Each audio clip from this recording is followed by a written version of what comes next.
you doing? I'm going to try and make this video as simple as possible, and I hope it comes across like that, because what I'm trying to portray here is the simplicity of your feet order. It's always the same, right? It's just always the same. That's why I can be a driving instructor, because I'm just churning out the same thing all the time.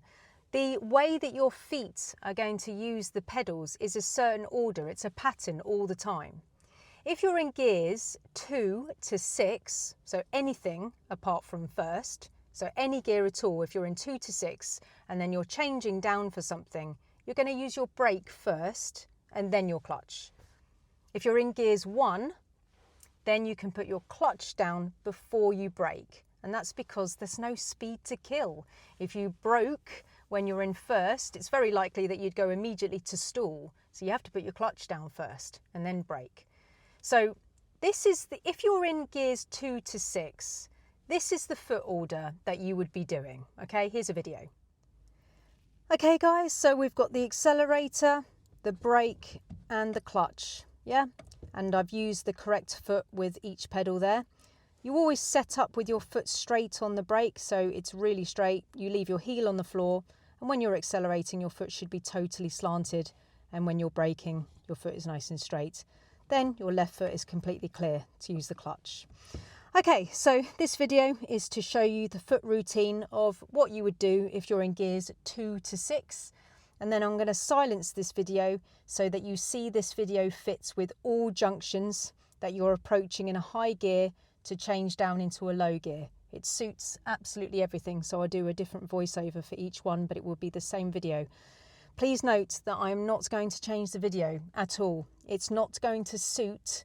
I'm not going to do a new video so it suits the junction that I'm talking about. It will be the same junction. Sorry. It will be the same foot routine for different junctions, and you can just see how it works. So we're on the accelerator. We're driving down the road. Let me just see if I can change my foot a bit. Okay, so we're driving down the road in a high gear like third, and then we want to turn left, major to minor, in second gear. Off the gas, onto the brake, clutch down as we continue to brake, brake, brake.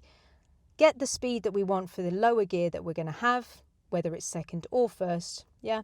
Then off brake, and then back up to the biting point, and gently off, maybe seesawing with the gas as you come off the clutch, depending on the situation, all right? So full routine is off A, accelerator, onto B, brake, clutch down, then off B, and then clutch off, like that. So I've always worked from A to B to C, off B, off C, yeah? Now this little video that you've just watched, this video can be used for absolutely everything. And I'm going to make a point of this now, because what I'm going to do is I'm going to use that video and I'm just going to give it a different voiceover every time. And you'll see that it doesn't matter where we are, you can still use the same foot routine. If you're approaching a left turn, you're going to do that foot routine. If you're turning right, you're going to use that foot routine. If you're going straight on at a roundabout, or turning left at a roundabout, or turning right at a roundabout, you're going to use that foot routine. If you're coming up to the end of the road, you're going to use that foot routine. It's always the same, okay? There is no change, which is amazing, right? Because once you've got this routine in your head, it's just a pattern that you're following by rote. You're getting it into your subconscious mind that your foot comes off the gas, it goes onto the brake, and then it puts the clutch down, and then you come off the brake and off the clutch. That is the routine that you need for everything if you're in gears 2 to 6, all right? So if you think of your pedals, A, B, C, you're always using them in that order. A, B, C, accelerator, brake, clutch, accelerator, brake, clutch. In the, like, accelerators on the far right, yeah? I know this is reversed in the video, just, you'll have to, I can't think of you on that side, but accelerator, brake, clutch, right? So if you're using the accelerator and then you're going to be turning, you're going to go off accelerator, onto brake, clutch down. And then you're going to go off brake, off clutch. So you're always working this way, like that. Accelerator, brake, clutch, off brake, off clutch. So it's always like the big arrows going that way. You always work that way if you're in gears 2 to 6. So Here is exactly the same video. I'm not going to change the video. It's exactly the same video every single time. And you're going to see that it can be used for everything. Absolutely everything. Doesn't matter. The clutch doesn't know where it is. It has no idea, right? We can be doing any junction, anything, but this is the routine of your feet, okay? So here's a demonstration of how it is used for everything. Off A, accelerator, onto B, brake, clutch down. Then off B, and then clutch off, like that. So I've always worked from A to B to C, off B, off C. Yeah, as you can see, I'm always running from the right to the left. Okay, so this is the video now that I'm going to make fit with all of the other junctions. Okay, so let's do this one about approaching a roundabout. So we're using the gas and we're in third or fourth or something. Then we go off gas, onto brake, clutch down, change into second for the roundabout, get the right speed, off brake and off clutch and drive the roundabout. This is exactly the same video. We're turning left. Using the gas, we're in a high gear, third or fourth, turning left. Okay, so onto brake, clutch down, changing into second, get the speed you want, off brake, off clutch, taking the turn to the left. It was exactly the same video, guys. I did the same thing. Approaching a right turn, not needing to stop. I'm in a high gear, third or fourth, and I want to turn. So onto braking and clutch down, entering second gear. There's no one to give way to, brake to what I want, and off brake, off clutch, and turning right into the open right turn. No one to give way to. Coming up to a T junction, open, so I can go straight away. So I'm going to go off gas, onto brake, clutch down, entering second, getting the speed I want. I can see I can go off brake, off clutch, and turn left or right at the T junction. See, it's the same video, guys. Let's do it for a traffic jam that moves. So we're coming up to a traffic jam in a high gear and we're starting to brake it down, selecting a lower gear because we've broke, speed down, gear down into second. Oh, the traffic's moving, look, off brake, back up to the biting point in second and driving away. So it even works for a traffic jam like that. Now with this final one, because I really feel like I've made a point here, with this final one I'm going to show you that I can even do it with a T-junction closed. So I'm approaching a T-junction closed where I blatantly probably need to stop or nearly stop. So I'm going onto the brake and then I'm going to put the clutch all the way down, really slowly enter first gear, check the closed junction whilst I'm going to first. Oh, I can go. Oh, that's a bonus. Off the brake. Come up to the bite. The only thing that's different is I stay on the biting point for slightly longer there because I'm in first and first gear demands that I stay on it for 2 car lengths. But the foot order was exactly the same. Guys, I think the last point I want to make about this is you always come off the brake first, okay? So you're in third or fourth or high gear or whatever. You go onto the brake, you put the clutch down, you brake to the exact speed that you want, and then you go off brake and you go off clutch. If my students ever forget this routine and they start lifting up their clutch when the brake is still on, that's bad because you're telling the car to go and stop at the same time, and the car is extremely likely to stall because which one is it being told to do? Go and stop. So it's just going to stall because you're confusing it. So if you ever get confused and you're like, oh, I don't know what to do with my feet, then just imagine what you would do if you stopped. Always imagine if you stopped. So you just drive up and you go off gas, onto brake, clutch down, and you stop. To get the car moving again, you would have to come off the brake and then you would lift the clutch, right? Because otherwise you wouldn't move. You've got your brakes on and you'd stall. So always remember that. If you forget your foot routine, just think, what would I do when I'm stopped? Oh, yeah, I'd come off my brake first. All right, so obviously that's really simple, right? And you can just start to get, I mean, you could sit there at home, right? You could sit on You could sit on a chair in the kitchen and you could just put 3 things beneath your feet, and you could come off the orange onto the apple and put your foot down on the banana. It doesn't really matter, right? You just put 3 things on the floor and get your feet to follow that order if you're in gears 2 to 6. Off the A, onto the B, clutch down, off the B, off the C, yeah? Just give it a go, yeah? If you want to save money, yeah, I know it seems stupid, but if you're sat on the sofa just bored for a second, just do it for 5 minutes, you know? Because it's just a habit, it's just a pattern you just need to get into. So I mentioned earlier that the only time that you wouldn't do this routine, A, B, C, is if you're in first gear, okay? Because you haven't got any speed to kill.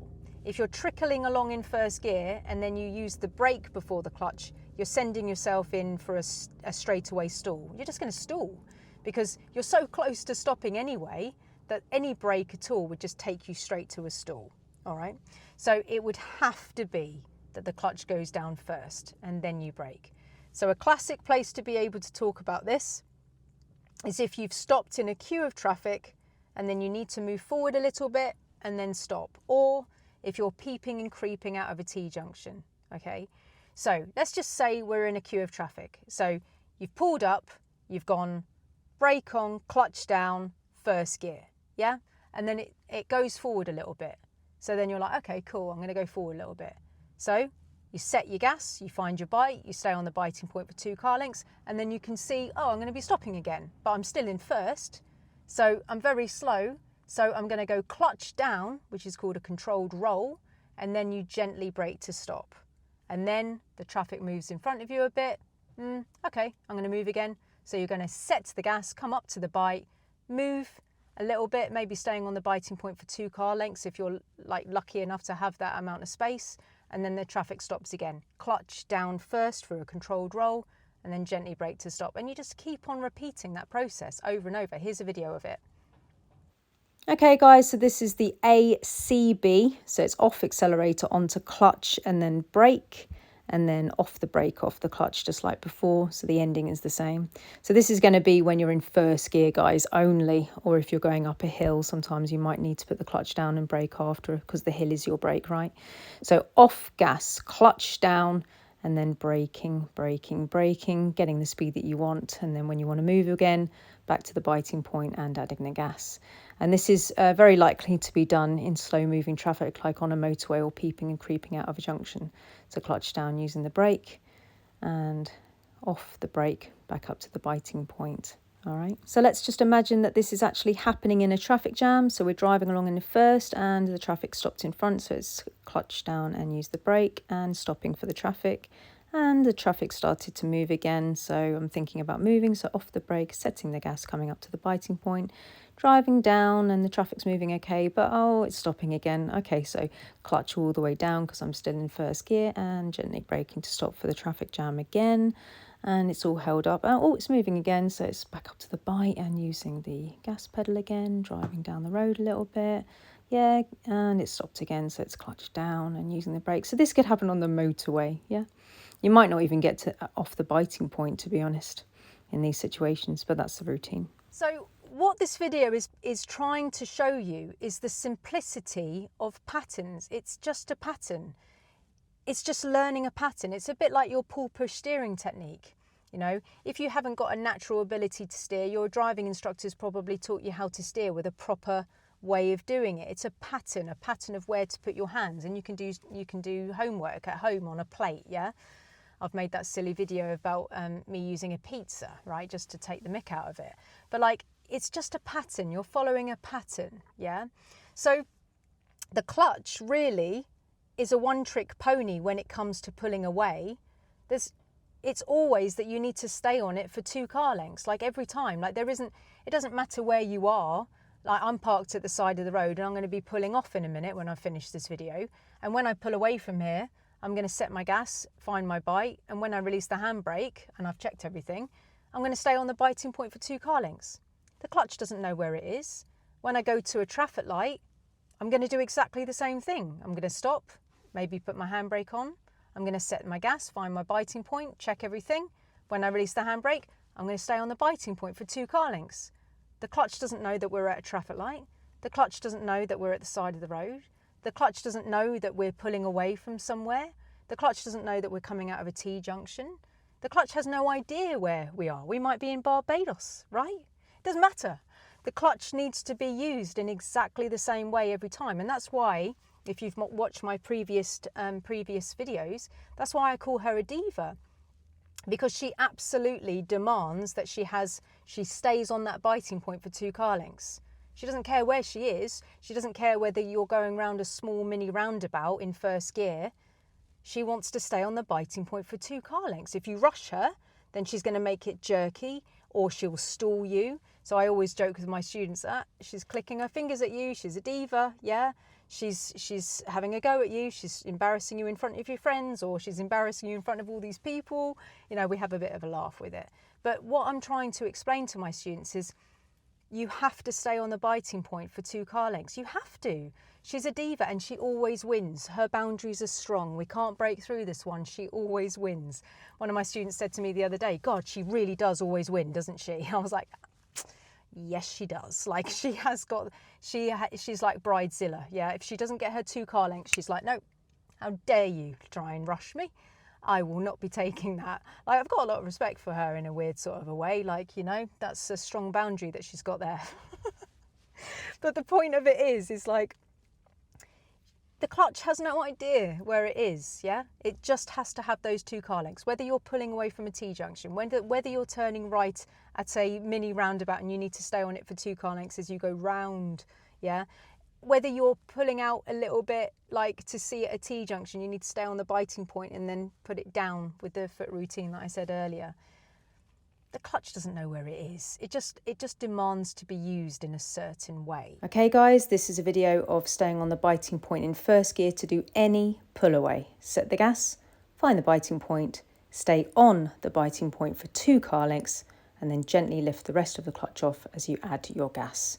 That's any pull away, anywhere. Traffic lights, pulling off on the side of the road, coming out of a T-junction, any time that you pull off in first. Set the gas, find the bite, stay on the biting point for 2 car lengths, and then use the gas to drive away. This can be used at a mini roundabout turning right, coming out of a T-junction, anywhere. All right. Okay, so like that just hopefully makes it clear. Now, the other way that you can use the clutch is to feather the clutch, if you want to call it that, or lift and dip the clutch, or knead it if you need to, as I like to say. If you've watched my other videos, it's like kneading bread, yeah? Like, you know, when you make dough and then you like have to squish it really annoyingly, like over and over to like get the elastins or whatever it is like sorted. Knead it, knead it, knead it. Yeah, lift and dip the clutch, lift and dip the clutch.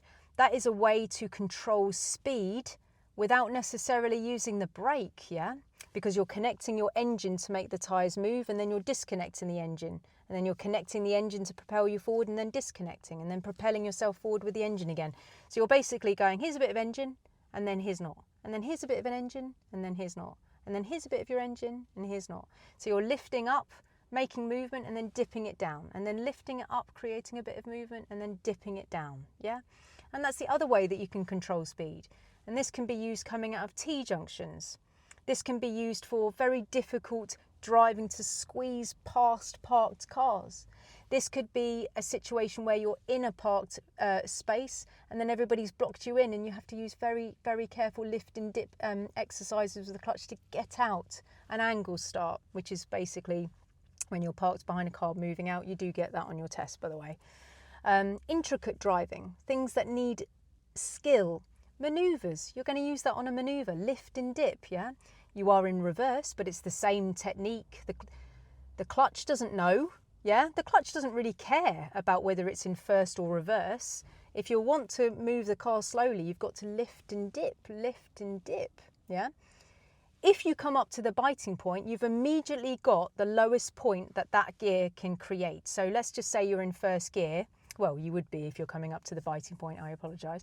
But if you come up to the biting point, yeah, you're going to get like immediately, if you come up to the proper bite, like 2 to 3 miles an hour. And actually that might be too fast for certain situations. The driving that you've got going on is way harder than having 2 to 3 miles an hour. That's too fast. If you need 1 mile an hour or half a mile an hour, you, the driver, need to make that happen by dipping your clutch. The car's not capable of going 1 mile an hour by itself. It's not capable. The lowest point that the car can go really, if you don't touch anything, is like 2 to 3 miles an hour. It kind of overruns at that point. So if you don't like that speed and you need to go slower, you've got to lift and dip your clutch. You've got to work that clutch, yeah? Get it going with its like proper like what's that lycra stuff, yeah? Just like, it needs to do some work, you know, lift and dip. So here's a video of me doing lift and dip. Controlling speed with lift and dip, or knead it if you need to, like kneading the bread, knead it if you need to. Coming up to the bike to introduce the engine, just carefully moving a bit and then dipping it down to go a bit slower. And then lifting it up just to go a bit faster and dipping it down again. And this could be done in reverse, going backwards in reverse, and that's too fast, and putting it down a bit. And manoeuvring backwards and coming up and moving a bit and dipping it down again. So lift and dip to control that speed without using the brake necessarily. Okay guys, so those are the 4 ways that you're going to be using the clutch, yeah? It's a one-trick pony really, like moving off especially from the side of the road. That's just a one-trick pony thing, you know. We don't have to, I mean, thank God as well. Like, how annoying would it be if like there was a different way of using your clutch with every single pull away and every single turn and every single, like, I mean, would I even be able to do my job?